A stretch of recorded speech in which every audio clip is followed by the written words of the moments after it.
Assalamualaikum warahmatullahi wabarakatuh. Perkenalkan, nama saya Laidia Vanina Arimbi Wibisono dengan NIM 016 dari kelas A, membahas materi 16 yaitu media sosial sebagai alat edukasi nilai Pancasila di perguruan tinggi. Latar belakang penggunaan media sosial sebagai alat edukasi nilai Pancasila di perguruan tinggi adalah pentingnya menguatkan karakter mahasiswa sebagai generasi penerus bangsa yang berlandaskan Pancasila.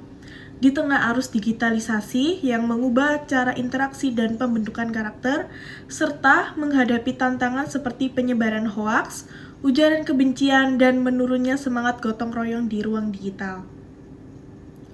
Media sosial sebagai platform yang relevan karena menjadi bagian tak terpisahkan dari kehidupan mahasiswa yang memiliki intensitas perguruan tinggi, sehingga dapat dimanfaatkan sebagai sarana strategis untuk menanamkan dan menginternalisasi nilai-nilai Pancasila secara lebih efektif. Peran media sosial terhadap Pancasila. Sisi negatif media sosial kerap dimanfaatkan oleh pihak-pihak tertentu untuk menyebarkan ujaran kebencian, hasutan, dan propaganda dengan sasaran kelas menengah terdidik, terutama kaum muda. Hal itu dapat dilacak dari banyaknya retweet dan share seputar informasi yang bermaterikan paham intoleransi dan radikalisme.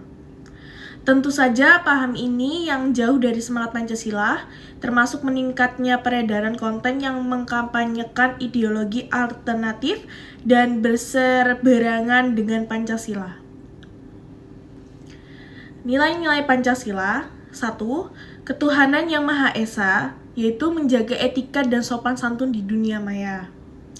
2. Kemanusiaan yang adil dan beradab, yaitu menghormati perbedaan dan tidak menyebarkan kebencian. 3. Persatuan Indonesia, yaitu membangun konten yang mempererat persaudaraan. 4. Kerakyatan yang dipimpin oleh hikmat kebijaksanaan, yaitu menyampaikan pendapat dengan santun dan bijak. 5. Keadilan sosial bagi seluruh rakyat Indonesia, yaitu mendukung kesetaraan dan toleransi di media sosial. Peran media sosial sebagai alat edukasi. 1. Memperluas akses ke sumber belajar. Siswa dapat mengakses materi pembelajaran dari seluruh dunia dalam berbagai format seperti video, artikel, dan podcast kapan aja dan di mana saja. 2. Meningkatkan interaksi dan kolaborasi, memungkinkan diskusi, tanya jawab, dan kerja kelompok secara online tanpa terhalang ruang dan waktu. 3. Mendorong pembelajaran mandiri. Siswa dapat mencari referensi tambahan dan mengembangkan keterampilan belajar secara mandiri dengan menjelajahi berbagai sumber yang ada.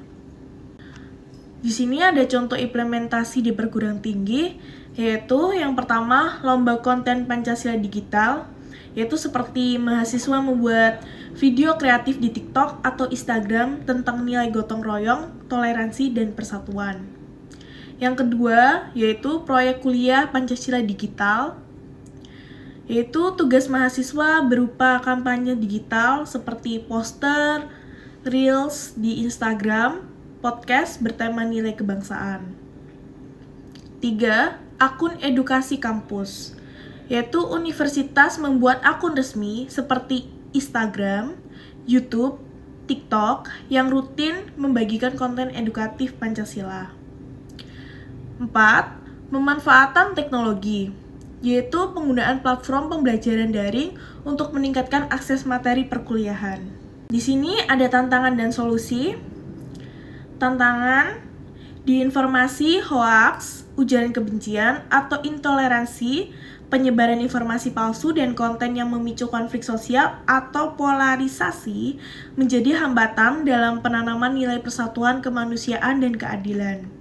Solusinya, yaitu penguatan literasi digital berbasis nilai Pancasila, mengajarkan bukan hanya cara menggunakan media sosial, tetapi bagaimana menilai konten, berpikir kritis, dan menjunjung etika seperti toleransi, keadilan, kemanusiaan. Tantangan selanjutnya, Budaya instan dan kurangnya teladan digital, mahasiswa cenderung meniru budaya viral yang instan di media sosial tanpa mempertimbangkan etika. Solusinya, yaitu dosen dan kampus perlu menjadi role model digital dengan memberikan contoh penggunaan media sosial yang beretika dan inspiratif. Yang ketiga, tantangan etika dan moral di dunia digital. Kebebasan berekspresi di media sosial kadang disalahgunakan hingga melanggar nilai kesopanan dan kemanusiaan. Solusinya, yaitu perlu pendidikan etika digital berlandaskan nilai-nilai Pancasila seperti hormat, adil, dan tanggung jawab sosial.